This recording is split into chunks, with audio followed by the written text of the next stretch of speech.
des brevets. Très importante institution justement aujourd'hui dans le paysage européen pour la protection de l'innovation. Dans certains secteurs, on remet en cause parfois la pertinence du brevet. On se dit, voilà, dans un monde qui évolue si vite, où les technologies évoluent si rapidement, le brevet parfois il ne protège qu'un tout petit peu. Finalement, est-ce que ça vaut encore la peine de faire cette démarche qui parfois sont très lourdes? Écoutez, plusieurs réactions à ce que vous dites. D'abord, les démarches ne sont pas si lourdes que cela, si complexes. Deuxièmement, c'est jamais une obligation de déposer un brevet. Donc il faut que ce soit en fait dans le cadre d'une stratégie d'innovation, stratégie de développement. Et moi, je ne dis pas qu'il faille systématiquement déposer des brevets et que la seule solution, c'est de déposer des brevets. Je dis simplement qu'il ne faut pas ne pas en déposer pour de mauvaises raisons. Mauvaise raison étant justement que ce serait trop compliqué, trop cher, ne servirait pas à grand chose, etc. Et ce que je constate, c'est que même dans les domaines où il y a une obsolescence technique grande, rapide, eh bien ce sont des domaines où il y a énormément de brevets qui sont déposés.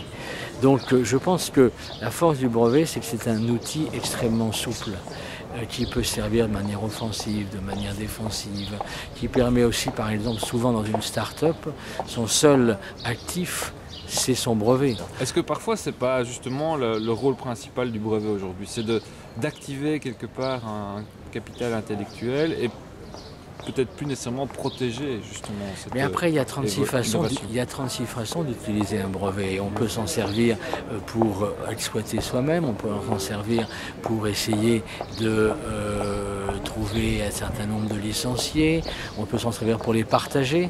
Vous savez, par exemple, dans le domaine des télécommunications, il y a ce qu'on appelle les patent pools, c'est-à-dire que chacun vient en gros avec, autour de la table avec son portefeuille de brevets, parce que dans un téléphone portable, par exemple, il y a 300 brevets. Donc, aucune entreprise, à elle toute seule, ne maîtrise toute la filière technologique. Donc c'est un outil extrêmement souple. Et puis surtout, si on n'utilise pas de brevet, vous n'avez plus aucun moyen juridique de vous défendre si quelqu'un vous copie ou si quelqu'un utilise vos idées. Donc je ne dis pas que ce soit la panacée, c'est un outil simple en fait, et c'est un outil qui peut se prêter à des stratégies extrêmement différentes. C'est ça. Est-ce que parfois justement des entreprises n'hésitent pas à breveter, puisque comme vous le soulignez, breveter, c'est aussi dévoiler quelque part une invention.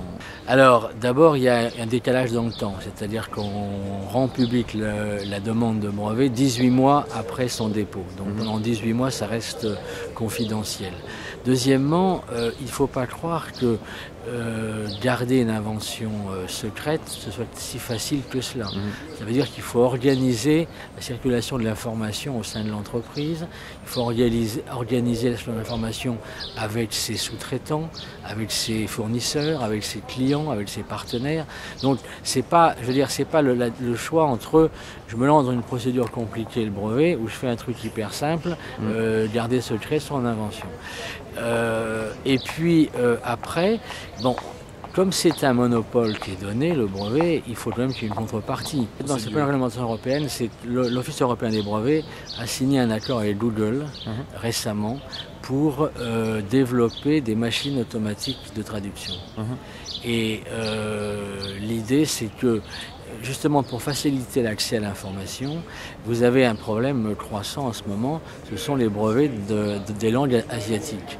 Plus il y a de brevets chinois, plus il y a de brevets japonais, plus il y a de brevets coréens, plus ça veut dire qu'il y a une part de ce qu'on appelle l'état de l'art, c'est-à-dire en fait des informations disponibles dans une technologie donnée qui échappe aux gens qui ne parlent ni chinois, ni coréen, ni japonais. Il y en a quand même quelques-uns en Europe.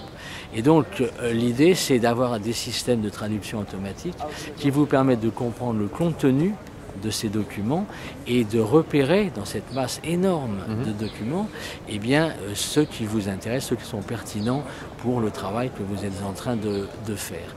Donc c'est un accord qui vient d'être signé et notre ambition avec Google est de couvrir l'ensemble des langues européennes plus ces 4 langues asiatiques d'ici 2014. C'est-à-dire que ce sera une application que nous mettrons en ligne sur notre site ipo.org et qui permettra à tout un chacun, à tout moment, d'utiliser gratuitement cette application pour traduire des brevets, mais aussi toutes sortes d'autres documents scientifiques. Donc y compris aller consulter les bases de brevets en Chine Absolument.